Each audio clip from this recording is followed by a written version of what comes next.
I've just bought a Golf GTI 2 litre 16 valve for £1,000. You watch along the way, let's see what we got. I've done it again.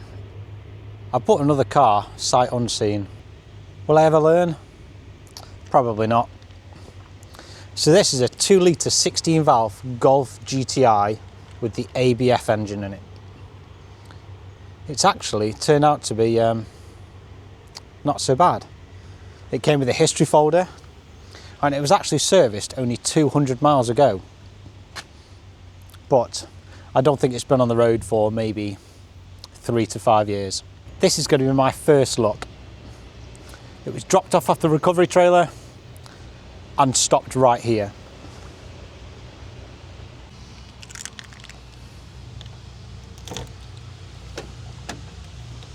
Central locking, that's a good start. Oh, let me show you in here. This is my first spot full of water. And then here, that isn't damp, that's actually wet. So you can see the water rising up over the carpet. Wait a minute. If I move the camera up here for you.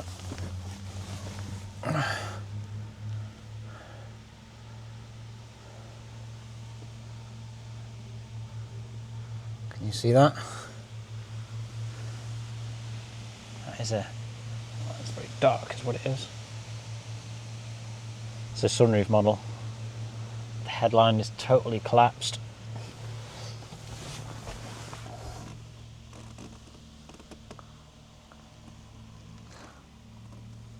I'll add that to the list of jobs to do.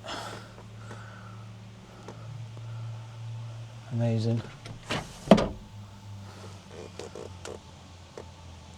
Right. Look into that.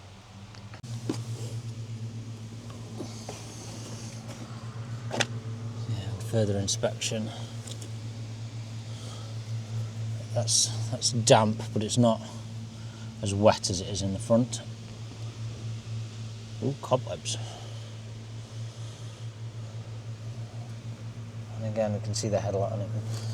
It's not happy. So the service history claims that this has had a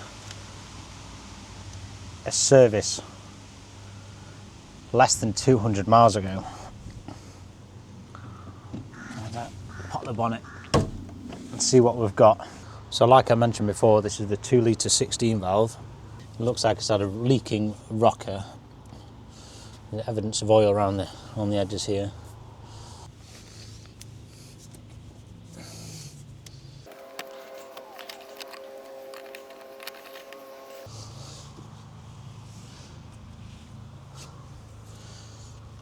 I thought I'd have a look in there, because sometimes you can get a line on this here, which is just basically a shadow of the water that's lived in there its entire life.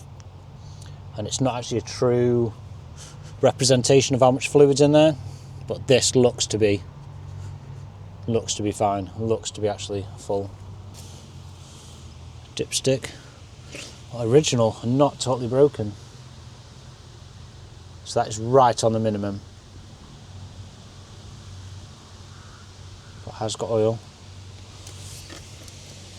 And hasn't got a broken dipstick tube. They're usually broken. Right, we've got oil, we've got water, we've got an auxiliary belt. I don't think there's an easy way to get the timing belt cover off. Is it air conditioning? It's got air conditioning. It's got air conditioning. Even my modern cars haven't had air conditioning. I bet it doesn't work. On the floor, obviously.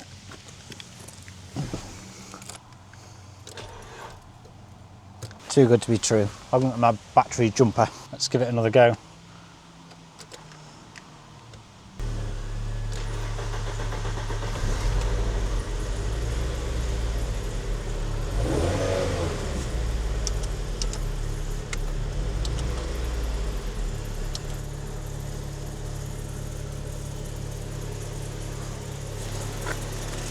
Starts up.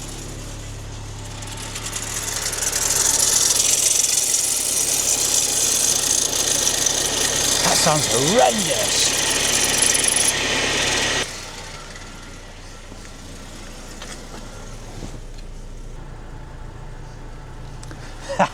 The aircon is so cold. It's also blowing loads of fluff out at me. We've got a horrible squeak on here. Hopefully you can hear me. But I think it's actually the auxiliary belt tensioner that's squeaking. Right, that's enough of that.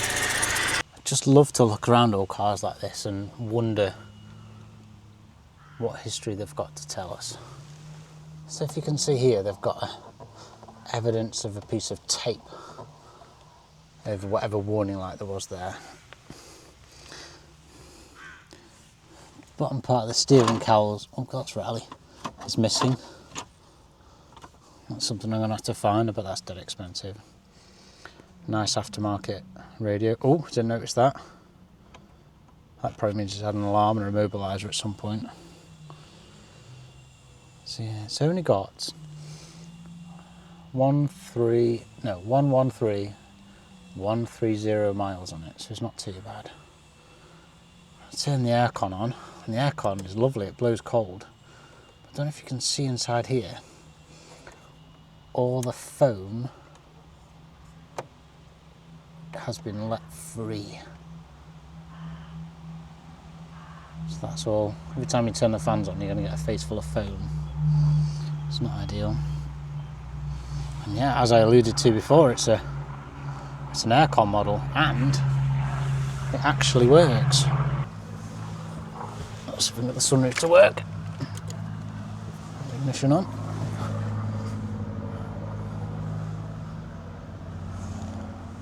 How do you work this? Down and back. Oh. Alright, that doesn't work, that's not going to help our situation. I think this is the worst part of the car. That is horrible and rough. All the lacquer's gone. And we have got a bit of a dent in the corner here. What's this door like actually? Oh no.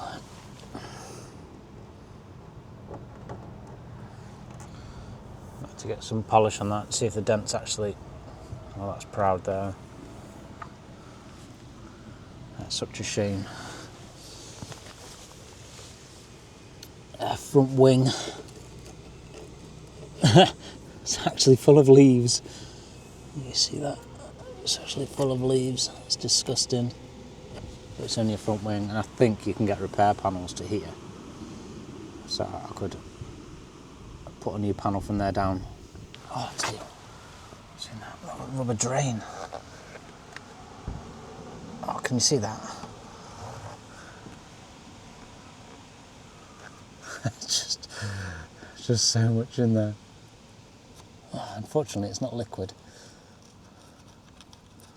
but it is absolutely full. I'm going to have to try and run something up there to clear the drain at the top. And this is actually really nice to see. The boot floor is paint coloured and not rusty, although at the minute it's incredibly wet. Rear bumpers have pushed in at some point and it's hit something red. Red, I reckon it's a post.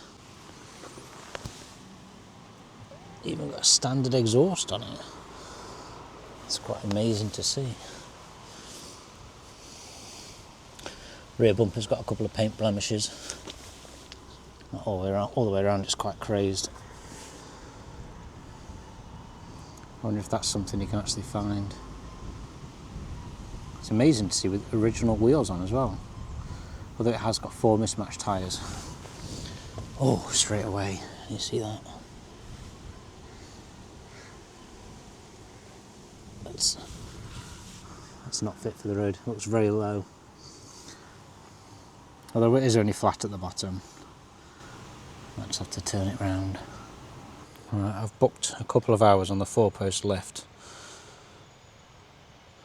Give me the opportunity to get up in the air and actually have a look. Because although it looks really, really good, now we'll have to see what the floor says. See what's hiding underneath. The tape is covering up the handbrake light, weirdly. Let's get it fixed.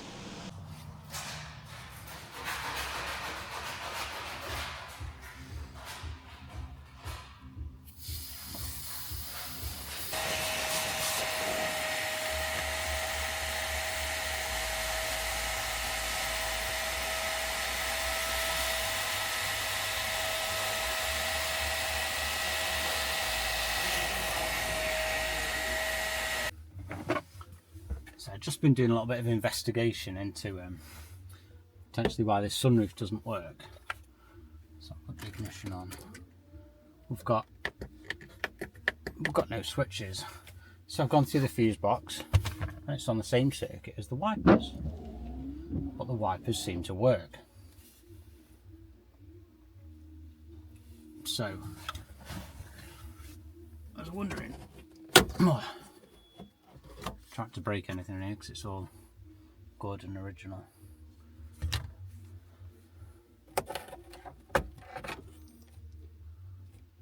It looks like this problem's been there for a while. That's a little Allen key. I wonder if you can wind it back manually. I don't know where the Allen key goes though.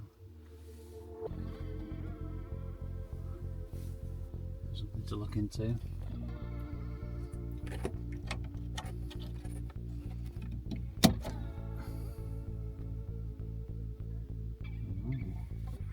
Right, it's obviously been unplugged for a reason. What that reason is, I don't know. But it's probably what's causing the headlining to be wet. It's clearly got an issue. So if we can go up, move backwards. Oh gosh. Oh, it works to a point.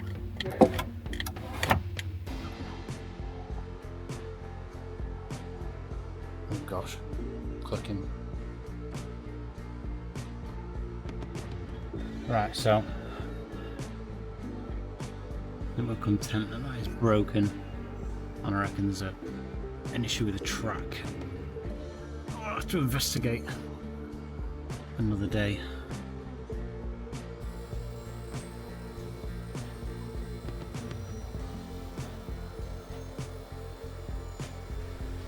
So as we take a look under this car for the first time, we have to remind ourselves that it's 29 years old. So we see a little bit of oil here, and I think that's just residual from a leaking rocker gasket, or likely the distributor, because they have an O-ring seal which goes hard and inherently leaks. So we'll get these gaskets and O-ring seals ordered, ready for when we do a big service on it.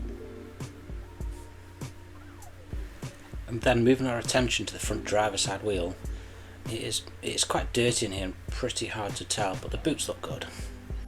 So this car has never been welded. It's never had any rush up in any previous MOTs. So front driver's side sill is not surprising to see this go, but this is to be expected. However, at the rear, it is fantastic. That'll just clean up and paint. That's brilliant. And I'm really happy to report that the other side is very much the same.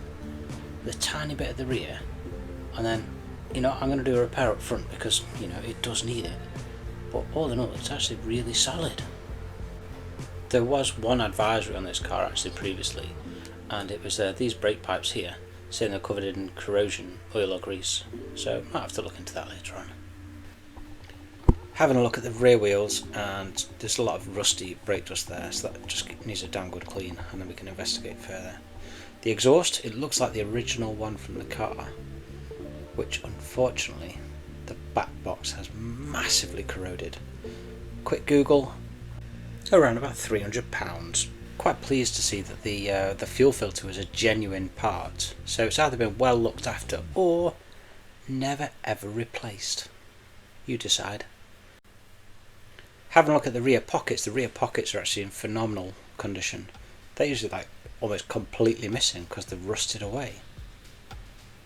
On the other side's actually so much better. You can still see green paint. One last repair for me.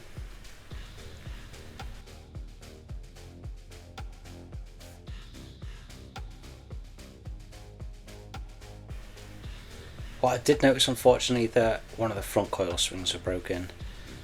Luckily all the rest are absolutely fine, so I did a standard phone a friend, what should I do? And he said lower it on black springs, 35mm. That is the best standard looking modification you can do. So I've ordered a set of lowering springs. You know what? £70. It was cheaper than buying one front replacement coil spring at a standard ride height.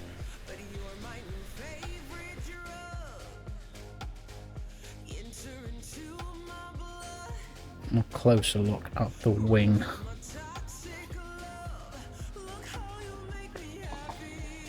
I'm sure we can put a plant in there and get it to grow. It's like compost.